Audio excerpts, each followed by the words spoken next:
नमस्कार, मैं डॉक्टर पंकज गौड़ हिंदी साहित्य की इस आनंददायक यात्रा में आप सभी का स्वागत करता हूं। आज हम पढ़ने जा रहे हैं जवाहरलाल नेहरू जी की प्रसिद्ध पुस्तक भारत की खोज के अध्याय 7 को, और इस अध्याय 7 का शीर्षक है अंतिम दौर 2। इससे पहले हम अंतिम दौर 1 के अंतर्गत पढ़ चुके हैं गांधी जी ने किस प्रकार से स्वतंत्रता के लिए अपना योगदान दिया, उसमें सहयोग किया। और आज के इस कालांश में हम पढ़ेंगे राष्ट्रीयता बनाम साम्राज्यवाद, मध्य वर्ग की बेबसी, गांधी का आगमन।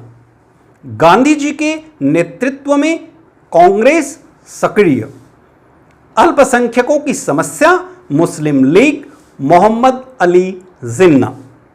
तो सबसे पहले लेखक परिचय। पंडित जवाहरलाल नेहरू का कार्यकाल 1889 ईस्वी से 1964 ईस्वी तक का रहा। आप सच्चे अर्थों में आधुनिक भारत के निर्माता हैं। महात्मा गांधी की अगुवाई में आपने आज़ादी की लड़ाई में सक्रिय सहयोग किया, भाग लिया।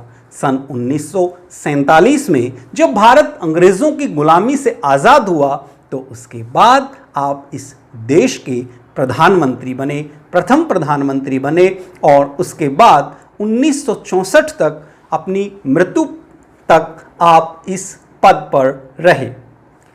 इस पद पर रहते हुए आपने एक बहुत सक्षम राष्ट्र के स्वप्न को देखा। आपने दुनिया भर में एक ऐसे धर्मनिरपेक्ष मानवतावादी राजनीतिज्ञ के रूप में, नेता के रूप में, विश्व शांति और समाजवादी सिद्धांतों के पालन करने वाले व्यक्तित्व के रूप में अपनी आवाज को बुलंद किया। एक महान राजनेता के साथ साथ आपकी प्रसिद्धि एक लेखक के रूप में भी रही है। आपने विश्व साहित्य को श्रेष्ठतम कृतियां प्रदान की हैं, जिनमें है विश्व इतिहास की झलकियां, आत्मकथा और भारत की खोज। इन पुस्तकों को क्लासिक दर्जा हासिल है। और भारत की खोज, दरअसल उन्होंने अंग्रेजी में द डिस्कवरी ऑफ इंडिया पुस्तक लिखी थी, जिसका हिंदी रूपांतरण आप लोगों के समक्ष प्रस्तुत किया गया है और बाल मनोविज्ञान के अनुसार बच्चों के स्तर के अनुरूप उसे प्रस्तुत किया गया है। भारत की खोज मूलतः अंग्रेजी में लिखी गई और उसका हिंदी अनुवाद आप लोगों के लिए उपलब्ध करवाया गया है। वास्तविक रूप में इस पुस्तक को नेहरू जी ने 1944 में अहमदनगर के किले में रहते हुए अपने 5 महीने के कारावास के दौरान लिखा।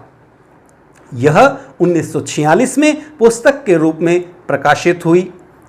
अल्बर्ट आइंस्टाइन के शब्दों में, इस पुस्तक में से एक महान देश के गौरवशाली अतीत और आध्यात्मिक परंपराओं की समझ हासिल होती है। इतना लंबा समय बीत जाने के बाद आज भी यह पुस्तक हम सब के लिए बहुत अधिक प्रासंगिक है। तो आइए इस पुस्तक के अध्याय 7 का आज हम अध्ययन करते हैं, जिसका शीर्षक है अंतिम दौर 2। पाठ के विभिन्न शीर्षकों के अंतर्गत जो लेखन किया गया है उसका अध्ययन विश्लेषण करें। सबसे पहला शीर्षक जो इसमें दिया गया है वह है राष्ट्रीयता बनाम साम्राज्यवाद, कि किस प्रकार से अंग्रेज, जिन्होंने पूरे विश्व में अपना साम्राज्य स्थापित कर रखा था, और कहते हैं कि अंग्रेजों के राज में कभी सूरज नहीं डूबता था। उसका कारण यह था कि इस दुनिया के एक बड़े हिस्से पर वे काबिज थे, और जब एक तरफ सूर्य डूबता था तो दूसरी तरफ जहां सूर्य उदय होता था वह भी अंग्रेजी साम्राज्य होता था। ऐसे साम्राज्य के विरुद्ध भारत के राष्ट्रवादियों ने अलख जगाई, और इस समय में जो सबसे बड़ी चीज़ दिखाई देती है वह है मध्यम वर्ग की बेबसी। लेखक विश्लेषण करते हैं कि प्रथम विश्व युद्ध के समय भारत की स्थितियां कैसी थी? राजनीतिक रूप से हम लोग कहीं न कहीं बहुत नीचे की तरफ जा रहे थे। जिन नेताओं को यह विश्वास था कि प्रथम विश्व युद्ध के पश्चात हम लोगों को आज़ादी मिल पाएगी, कहीं न कहीं वह स्वप्न धूमिल होता जा रहा था।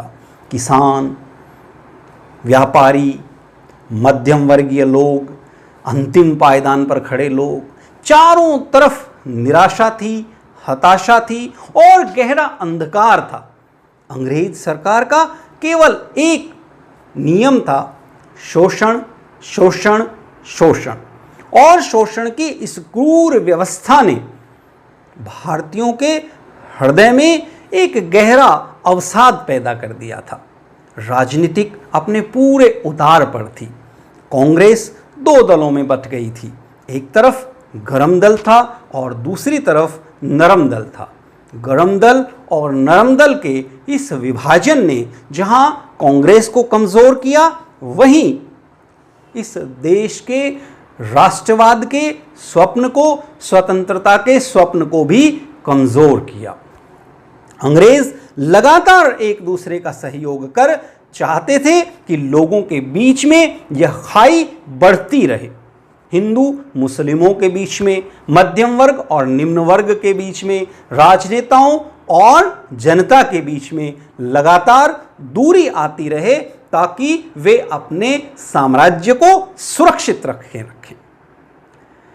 युद्धकाल में अनेक नियम और प्रतिबंध लगा दिए गए और युद्धकाल के बाद जहां जनता को यह लग रहा था कि हमें कुछ सुकून मिलेगा, कुछ आराम मिलेगा, अंग्रेज सरकार कुछ हमारे हितों के बारे में सोचेगी, ऐसा कुछ नहीं हुआ। अंग्रेज लगातार इस काम में लगे हुए थे कि किस प्रकार से वे अपने शासन को स्थायी कर सकें। इसके लिए उन्होंने पंजाब में मार्शल लॉ लागू कर दिया। इसके लिए उन्होंने अनेक प्रकार के दमनकारी कानून लागू किए।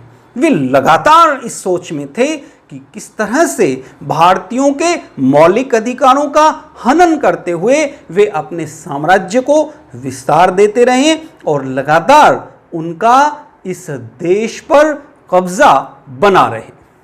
ऐसे समय में, ऐसी विकट परिस्थितियों में एक ऐसे दिव्य पुरुष का आगमन होता है जो भारतीयों में एक नई प्रकार के उत्साह का संचार करता है, जो राष्ट्रीयता से ओतप्रोत भावनाओं को जागृत करता है, जो उनके हृदय से भय को समाप्त करता है और सक्षमता के साथ उन साम्राज्यवादी ताकतों के सामने आंख से आंख मिलाकर खड़े होने का सामर्थ्य पैदा करता है। वे हैं महात्मा गांधी। लेखक महात्मा गांधी के संदर्भ में लिखते हैं, और तब गांधी का आगमन हुआ। वे ताजा हवा के ऐसे झोंके की तरह आए जिसने फैलकर हमें गहरी सांस लेने के योग्य बनाया। वे ऊपर से अवतरित नहीं हुए थे, वे भारत की करोड़ों की आबादी के बीच से ही निकल कर आए थे। वे उन्हीं की भाषा बोलते थे और लगातार उनकी शोचनीय स्थिति की ओर ध्यान आकर्षित करते थे। उन्होंने हमसे कहा कि इन मजदूरों और किसानों की पीठ से उतर जाओ। तुम सब जो उनके शोषण के सहारे जिंदा हो, उस व्यवस्था को समाप्त कर दो जो इस गरीबी और दुर्गति की जड़ है। उन्होंने जो कुछ कहा, हमने उनमें से ज्यादातर बातों को आंशिक रूप से माना और कभी कभी बिल्कुल नहीं माना, लेकिन यह एक गौण बात थी। उनकी शिक्षा का सार था निर्भयता और सत्य और इनसे जुड़ा हुआ कर्म। वे हमेशा सामान्य जनता की खुशहाली पर नजर रखते थे, लेकिन ब्रिटिश शासन के अधीन सबसे प्रबल एहसास था भय, व्यापक दमनकारी दमघोटू भय, सेना का, पुलिस का, दूर दूर तक फैले हुए खुफिया विभाग का भय, अफसरों व जमींदारों के कारिंदों का भय, साहूकारों का भय, बेकारी और भुखमरी का भय जो हमेशा करीब खड़ा रहता था। चारों तरफ फैले इस डर के खिलाफ ही गांधी की शांत किंतु दृढ़ आवाज उठी, डरो मत, डरो मत। और भीतर से मजबूत होकर ही इस प्रकार के डर का सामना किया जा सकता है। तो लेखक बड़ी सूक्ष्मता के साथ प्रथम विश्व युद्ध के बाद की स्थितियों का आंकलन और मूल्यांकन करते हैं। वे बताते हैं कि किस प्रकार शोषण की एक पूरी व्यवस्था जो ब्रिटिश शासन ने भारतीयों पर लाद दी थी, उसकी परिणति यह हुई कि एक बड़ी संख्या में इस देश के नागरिक भयभीत होने लगे, भयभीत रहने लगे। वे मानसिक रूप से गुलाम बन गए और इस स्थिति में भी नहीं रहे कि वे अंग्रेज सरकार के खिलाफ अपनी आवाज उठा सकें। खुद अंग्रेजों के साथ बड़ी संख्या में भारतीय थे जो अपने ही भाई बंधुओं के अधिकारों का हनन करने के लिए उत्सुक और तत्पर थे। ऐसी स्थिति में गांधी जी नई किस्म के अस्त्र लेकर के आए। अहिंसा, असहयोग, इस तरह के शब्द और इस तरह की व्यवस्था थी जिसके बारे में इससे पूर्व इस प्रकार चिंतन नहीं हुआ। इस नई चिंतनशीलता का परिणाम यह हुआ कि लोग धीरे धीरे भीतर से मजबूत होने लगे। गांधी जी ने किसानों की दशा की परवाह की। वे कांग्रेस के नेताओं को ग्रामीणों तक लेके गए, गांव-गांव में लेके गए। उन्होंने मजदूरों को कांग्रेस के साथ जोड़ने का काम किया और इस प्रकार से कांग्रेस में एक स्वतः स्फूर्त ऊर्जा का आगमन हुआ। कांग्रेस में लोकतंत्र की प्रक्रिया का आगमन हुआ। लोकतंत्र की इस प्रक्रिया के माध्यम से उन्होंने अंतिम स्तर पर बैठे हुए, अंतिम स्थान पर बैठे हुए व्यक्ति को कांग्रेस पार्टी के साथ जोड़ने का काम किया। इस संगठन को उन्होंने लोक संगठन बनाया, शहरी मानसिकता से मुक्त किया, आभिजात्य मानसिकता से मुक्त किया। आज से पहले जो दिखावे की संस्कृति थी, जो जमींदारी की संस्कृति थी, जो धन धान्य और संपदा की संस्कृति थी, राजनीति थी, उस पर गांधी जी ने अंकुश लगाया। उन्होंने सौंदर्य के मानदंड बदले। उन्होंने राजनीति में, कांग्रेस पार्टी में किसानों का प्रवेश करवाया, उन्हें उनके महत्व से परिचित करवाया और इसका लाभ यह हुआ कि संगठन की सक्रियता बहुत अधिक बढ़ गई। सबसे बड़ी बात थी कि यह सारा काम उन्होंने शांतिपूर्वक किया। उनकी सक्रियता भी दोहरी थी। एक तरफ वे विदेशी शासन के खिलाफ लड़ रहे थे और दूसरी तरफ भारतीय समाज में जो बुराइयां थी, चाहे वह छुआछूत की बुराई थी, चाहे अशिक्षा की बुराई थी या भाषा संबंधित समस्याएं थी, उन सब के खिलाफ वे लगातार संघर्ष कर रहे थे। तो अनेक मोर्चों पर एक साथ युद्ध की जो रणनीति गांधी जी ने तैयार की, उस रणनीति का बहुत अधिक प्रभाव इस देश पर पड़ा।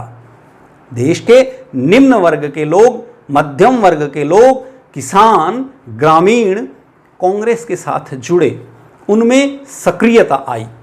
लेखक लिखते हैं, गांधी जी विचित्र प्रकार के शांतिवादी थे। वे गतिशील ऊर्जा से भरे सक्रिय व्यक्ति थे। उन्होंने न कभी भाग्य से हार मानी, न ऐसी बातों के सामने सिर झुकाया जिसे वे बुरा समझते थे। उनमें मुकाबला करने की भरपूर शक्ति थी, गर्चे वे ऐसा शांतिपूर्ण और शिष्ट ढंग से करते थे। तो शांतिपूर्ण और शिष्ट ढंग से वही व्यक्ति काम कर सकता है जिसके द्वार खुले हों, जिसके विचार खुले हों, जो जानता है कि उसे क्या करना है, जिसने अपने उद्देश्यों का निर्धारण कर लिया है। और लगातार यह गांधी जी की खूबी थी, वे प्रयोग करते थे।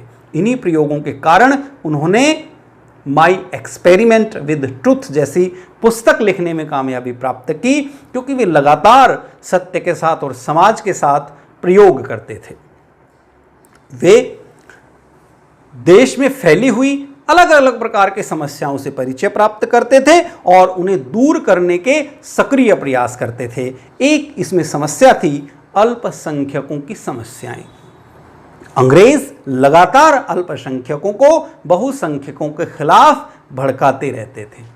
दूसरी बात यह भी थी कि विश्व के दूसरे देशों में जिस प्रकार के अल्पसंख्यक थे उस प्रकार के अल्पसंख्यक भारत में नहीं थे। यह देश हमेशा से विविधता में एकता वाला देश रहा है। गांधी जी लगातार प्रयास करते रहते थे कि निम्न वर्ग के लोगों में छुआछूत जैसे अभिशाप जो फैले हुए थे, समाज के एक तबके को काटने का काम जो किया गया था, उसे समाज के साथ जोड़ा जाए। उनके अधिकारों की चिंता वे लगातार करते थे और साथ ही साथ वे लगातार अभिजात्य वर्ग को चिंतन करने के लिए प्रेरित करते थे। उन्होंने कहा, अंग्रेजों के द्वारा दिए गए खिताब छोड़ो। ये कोई मान सम्मान का विषय नहीं है, अपितु यह तो भारी गुलामी मानसिक रोग है। इससे हमें मुक्त होना चाहिए। यद्यपि उनके आह्वान पर उस समय कम लोगों ने किताब छोड़े, परंतु सबसे बड़ी जो बात हुई वह यह हुई कि इससे समाज में किताबों की, अंग्रेजों द्वारा दिए गए उस सम्मान की इज्जत समाप्त हो गई। अब यदि किसी व्यक्ति को उस प्रकार के खिताब मिलते थे तो यह माना जाता था कि वह राष्ट्र विरोधी है। उसकी मानसिकता समाज का सम्मान करना नहीं जानती, उसकी मानसिकता में राष्ट्रीयता का भाव नहीं है और इस प्रकार इस देश के लिए नए मानदंड और मूल्य स्थापित हुए। दिखावे की पद्धति जो इससे पहले राजा और राजकुमार और विभिन्न प्रकार के जमींदार करते थे, बड़े बड़े दरबार लगाते थे, बहुत महंगे वस्त्र पहनते थे, बड़ी बड़ी विदेशी गाड़ियां लेकर के चलते थे, उनमें महंगे महंगे घोड़े या इस तरह के लोग जोते जाते थे, जो तमाशा करते थे, उस सारे तमाशे की, दिखावे की पद्धति हास्यास्पद हो गई। अब धनी लोगों ने भी सादे ढंग से रहना सीख लिया। उन्होंने समझ लिया कि यदि इस राष्ट्र को मुक्त करवाना है, गुलामी की जंजीरों से, बेड़ियों से मुक्ति प्राप्त करनी है, तो हमें समाज के सभी वर्गों को साथ लेकर के चलना होगा। हम सबको समान रूप से संघर्ष करना होगा, तभी हम विदेशी दास्ता से मुक्त हो पाएंगे। लेखक लिखते हैं, ऐसा कहा जाता है कि भारतीय मानस मूलतः निवृत्ति मार्गी है, पर गांधी जी इस निवृत्ति मार्ग के एकदम विपरीत थे। भारतीय जनता की निष्क्रियता के विरुद्ध संघर्ष करने और उसे बदलने के लिए जितना काम उन्होंने किया, किसी दूसरे ने नहीं किया। उन्होंने हमें गांवों की ओर भेजा और कर्म के इस नए संदेश को ले जाने वाले अनगिनत दूतों की गतिविधियों से देहात में चहल पहल मच गई। किसानों को झकझोरा गया। हम लोगों पर प्रभाव दूसरे ढंग का था। हमने पहली बार ग्रामीणों को उनकी कच्ची झोपड़ी में भूख की उस छाया के साथ जो हमेशा उसका पीछा करती थी, चिपटे देखा। हमने इन यात्राओं से भारतीय अर्थव्यवस्था के बारे में पुस्तकों और विद्वतापूर्ण भाषणों की तुलना में अधिक जाना। जो भावनात्मक अनुभव हम पहले हो चुके थे, उन्हें बल मिला।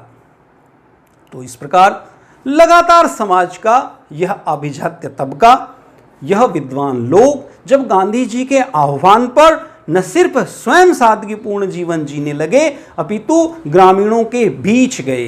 ग्रामीणों की समस्याओं को उन्होंने महसूस किया, उनके दर्द को, दुख को, उनकी संवेदनाओं को, उनकी आर्थिक स्थिति को, उनकी मजबूरियों को, उनकी महत्वाकांक्षाओं को जो कभी पूरी नहीं होती थी, जाना तो उनका हृदय रो पड़ा कि हमने आज तक अपने भाइयों के साथ ये क्या किया है।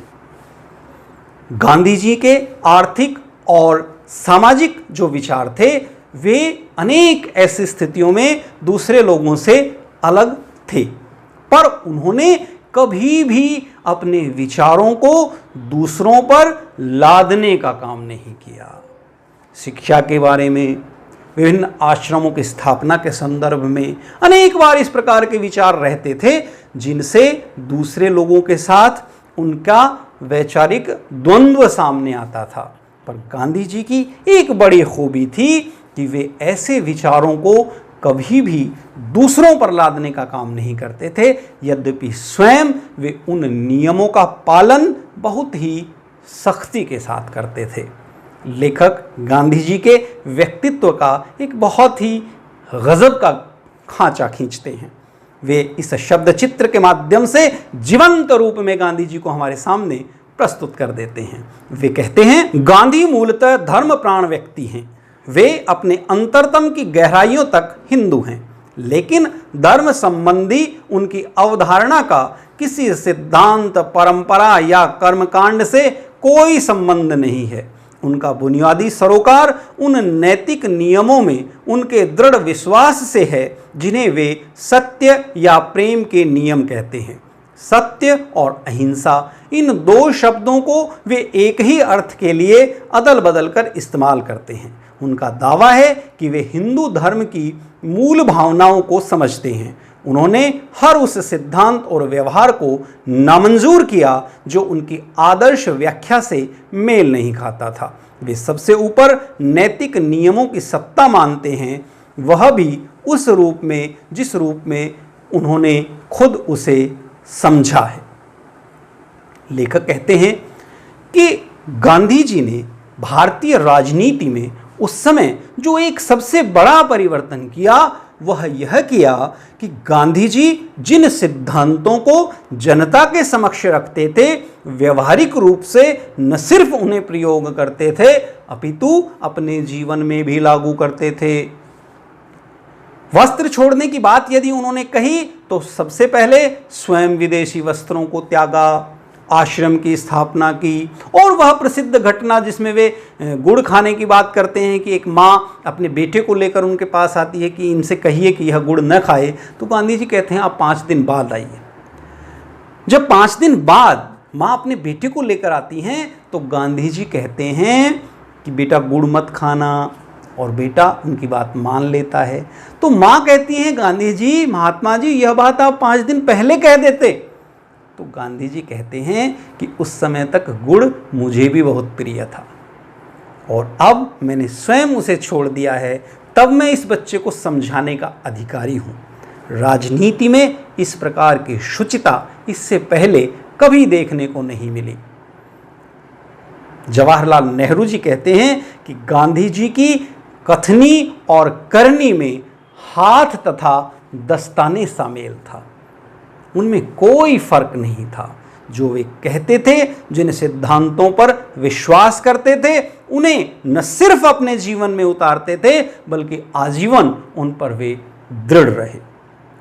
भारत के संदर्भ में, भारतीय जनमानस के संदर्भ में उनके विचार किस प्रकार के थे, यह इन शब्दों से समझा जा सकता है। मैं एक ऐसे भारत के लिए काम करूंगा जिसमें गरीब से गरीब व्यक्ति भी यह महसूस करेगा कि यह उसका देश है, जिसके निर्माण में उसकी आवाज प्रभावी है। वह ऐसा भारत जिसमें लोगों के ऊंच नीच वर्ग नहीं होंगे, ऐसा भारत जिसमें सब जातियां पूरे संभाव से रहेंगी। ऐसे भारत में छुआछूत या नशीली मदिरा और दवाइयों के लिए, अभिशाप के लिए कोई जगह नहीं होगी। स्त्रियां और पुरुषों के समान अधिकार होंगे। यही मेरे सपनों का भारत है। और 1920 से उन्होंने इसी नए सपनों के भारत के निर्माण का रास्ता अपनाया। सविनय अवज्ञा आंदोलन शुरू हुआ और इसके माध्यम से माँ भारती के इस सपूत ने लगातार उस ज्वाला को लोगों के हृदय में धधकाने का काम किया, जिसके माध्यम से हम अंग्रेजी साम्राज्य से मुक्ति प्राप्त कर सकें। पर अंग्रेज जो लगातार इस देश को तोड़ने का काम कर रहे थे, उन्होंने अनेक स्थलों पर ऐसे काम किए जिससे भारतीय कभी एक न हो सकें। और ऐसे समय में हमारे सामने आई अल्पसंख्यकों की समस्या। मुस्लिम लीग जो एक पार्टी थी, राजनीतिक पार्टी थी, और जिसने पूरी तरह से धर्म के आधार पर नए राष्ट्र के सिद्धांत को इस देश में रखा, और उस पार्टी में थे मोहम्मद अली जिन्ना। अनेक प्रकार के गांधी जी के प्रयासों के बाद भी अल्पसंख्यकों के अधिकारों के साथ लगातार जो तालमेल बैठाने के प्रयास थे वे सफल नहीं हो पा रहे थे।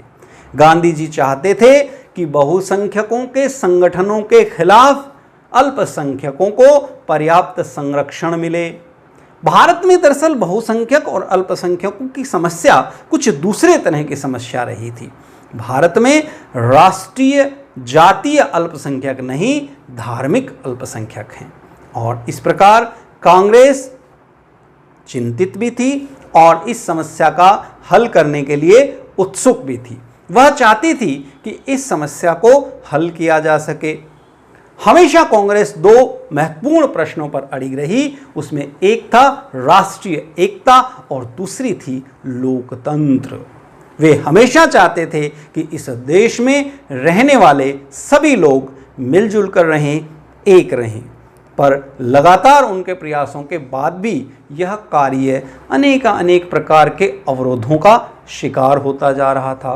अंग्रेज लगातार ऐसे समूहों को हवा देने का काम करते थे, सहयोग देने का काम करते थे, पैसा देने का काम करते थे, जो राष्ट्रीय एकता में बाधा बने। वे जानते थे कि यदि यह देश एक हो गया, यदि यहाँ रहने वाले नागरिक आपस में मिल गए, तो एक दिन भी अंग्रेज इस देश में नहीं टिक पाएंगे। उस समय की स्थिति के संदर्भ में नेहरू जी टिप्पणी करते हैं, दिनों में अंग्रेजों की नीति मुस्लिम लीग और हिंदू महासभा के मतभेदों को प्रोत्साहित करके उन पर बल देने की और सांप्रदायिक संगठनों को कांग्रेस के विरुद्ध महत्व देने की रही।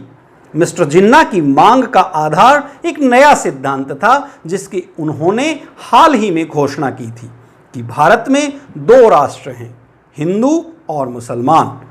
दो ही क्यों, मैं नहीं जानता, क्योंकि अगर राष्ट्रीयता का आधार धर्म है तब तो भारत में बहुत से राष्ट्र हैं। यहाँ तक कहा जा सकता है कि अतीत में भारत का विकास एक बहुराष्ट्रीय राज्य के रूप में हुआ और उसमें राष्ट्रीय चेतना धीरे धीरे आई। मिस्टर जिन्ना के दो राष्ट्रों के सिद्धांत से पाकिस्तान का या भारत के विभाजन की अवधारणा का विकास हुआ, लेकिन उसमें दो राष्ट्रों की समस्या का हल नहीं हुआ, क्योंकि वह तो पूरे देश में थी। और इस प्रकार से कालांतर में आज हम जानते हैं कि वह चीज़ जो बीज रूप में पाकिस्तान के रूप में हमारे सामने आई, उसकी परिणति भारत और पाकिस्तान के विभाजन के रूप में हमें झेलनी पड़ी। तो आज आपने जो पाठ पढ़ा है उस पाठ को निम्न वस्तुनिष्ठ प्रश्नों के माध्यम से हम एक बार दोहरा लेते हैं। प्रश्न संख्या 1, लेखक के अनुसार गांधी जी मूलतः कैसे व्यक्ति रहे हैं? 1, धर्मप्राण, 2, धर्म विरुद्ध, 3, तटस्थ, या इनमें से कोई नहीं। तो इसका उत्तर होगा धर्मप्राण। दूसरा प्रश्न है, गांधी जी के सपनों के भारत में स्त्री पुरुष की स्थिति कैसी मानी गई? 1, स्त्रियां पुरुषों से बेहतर मानी गई, पुरुष स्त्रियों से बेहतर माने गए, दोनों के समान अधिकार होंगे, दोनों महत्वहीन हैं। तो इसका उत्तर होगा दोनों के समान अधिकार होंगे। प्रश्न संख्या 3 है, कांग्रेस किन दो बुनियादी प्रश्नों पर अड़िग रही? राष्ट्रीय अखंडता और लोकतंत्र, राष्ट्रीय एकता और अलोकतंत्र, राष्ट्रीय एकता और लोकतंत्र, इनमें से कोई नहीं। तो इसका उत्तर होगा राष्ट्रीय एकता और लोकतंत्र।